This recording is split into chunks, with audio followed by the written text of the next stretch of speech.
மற்ற நாடுகளில் இல்லாத சிறப்பு நம்ம நாட்டில் இருக்குது. அதுதான் அந்த ரிஷிகளுடைய ஆசீர்வாதங்கள்.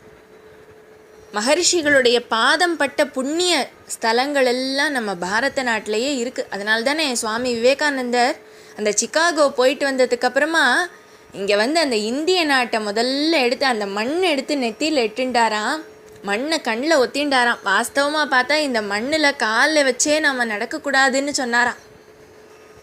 இந்த மண் பூரா நமஸ்காரம் பண்ணிகிட்டே நாம் போகணும். அவ்வளவு சிறப்புகள் நம்ம பாரத நாட்டுக்கு இருக்குன்னு சுவாமி விவேகானந்தர் சொல்லியிருக்கார்.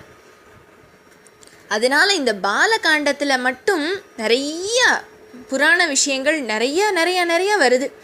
அப்போ நமக்கு இதை படிக்கும்போது என்ன தோணும்னா, நம்ம நாட்டை பற்றியும் தெரியும், நம்ம நாட்டில் இருக்கக்கூடிய பொக்கிஷங்களை பற்றியும் தெரியும். இன்னொன்று அதெல்லாம் நாம் எப்படி பாதுகாக்கணுங்கிறதும் நமக்கு புரியும்.